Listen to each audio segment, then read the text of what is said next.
Hello all, I'm Skywarp SCS, but that's not important right now because in this episode of Cogs, Gears and Optic Sensors, we are taking a look at a Transformers debate that's refused to die for nearly 40 years. Now, every fandom has their controversies. Did Han shoot first? Yes, I bet you have.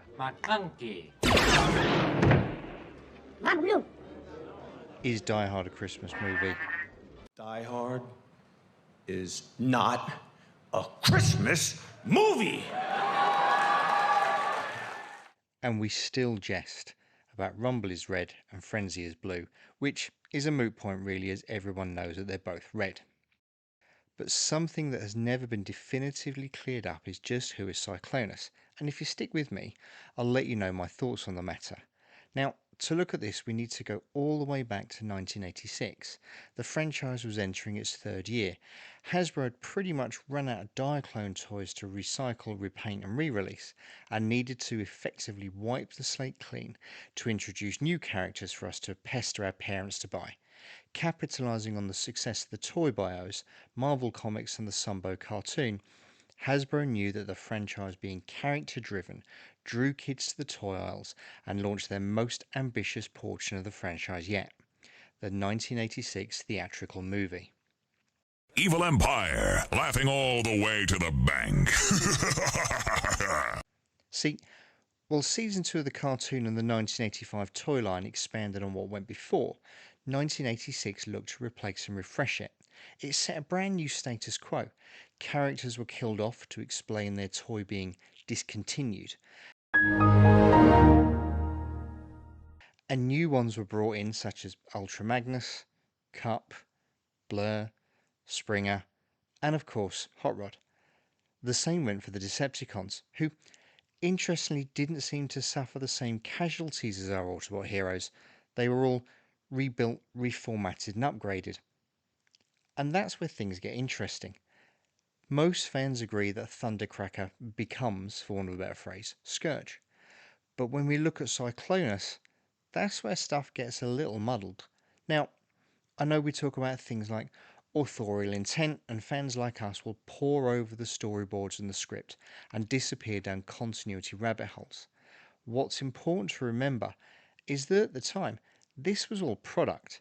These storyboards weren't being produced for YouTubers to analyse frame by frame in 4K 40 years later. They were trying to finish an animated film on a schedule and on a budget.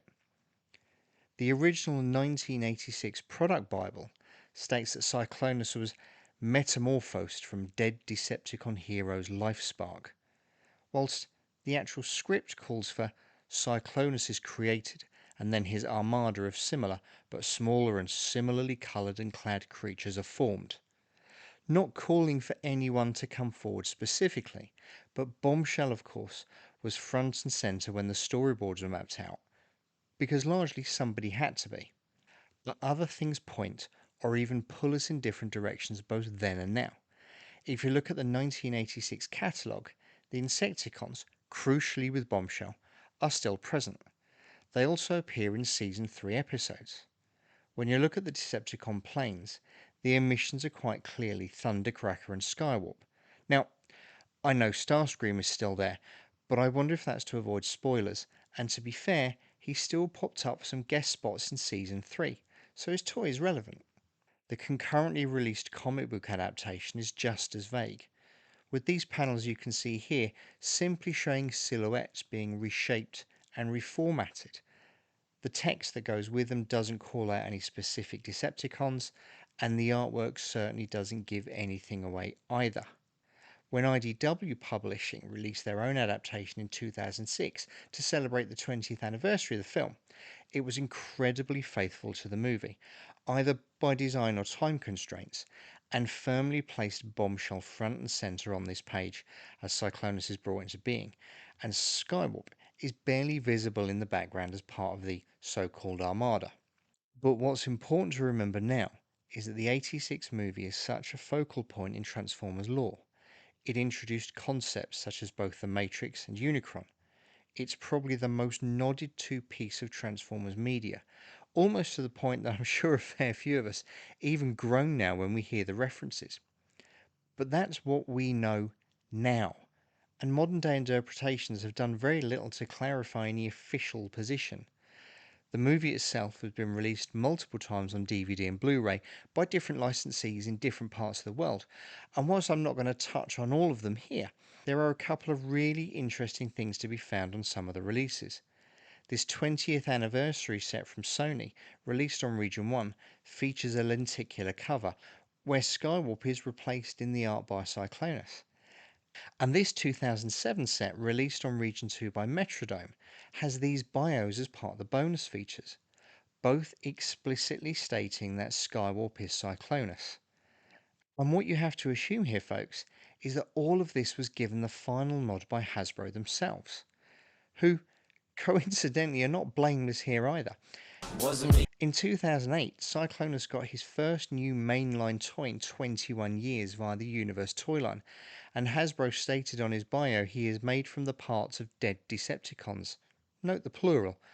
Whilst the listing for the Kingdom toy went with when Bombshell, Skywarp, both neither were reformatted into the second in command of Galvatron.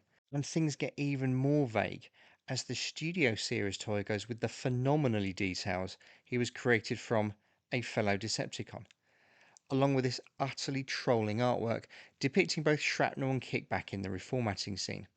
You sit on that fence, Hasbro, splinters and all.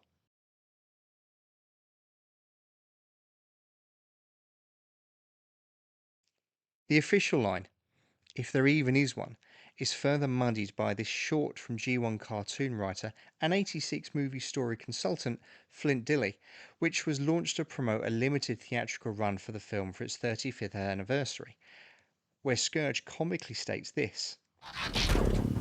Listen up. Our mission is to retrieve the matrix of leadership from Ultra Magnus. Cyclonus will lead the attack. 10,000 pardons, don't mean to interrupt, old lady. You mean Bombshell, right? No, I mean Cyclonus, formerly known as Skywarp before Unicron upgraded us. So I think what it all comes down to at the end of the day is what you want it to be. Yes, the storyboard artist put Bombshell in the foreground of that shot, which was of course ultimately used in the movie, but I would counterpoint that that was never done with any definitive intent, and Hasbro themselves have never looked to settle it once and for all.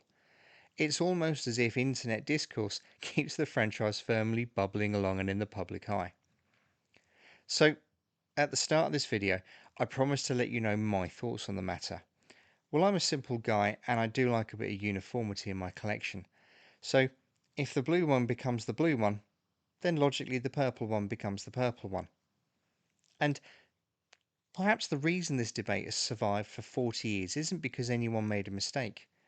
It's because there was never really a question to answer.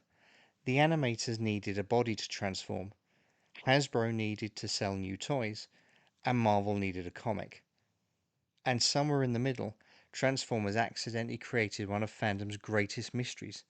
Maybe one day Hasbro will give us a definitive answer. Personally, I hope they don't, because some debates are more fun unsolved. But what about you? Let me know in the comments. But as always, thanks for watching along, and if you like this video, then please leave a like and subscribe to the channel. If you didn't like it, then leave one anyway. If you want to come and say hi on social media, you can find me here. But whatever you do, folks, stay safe.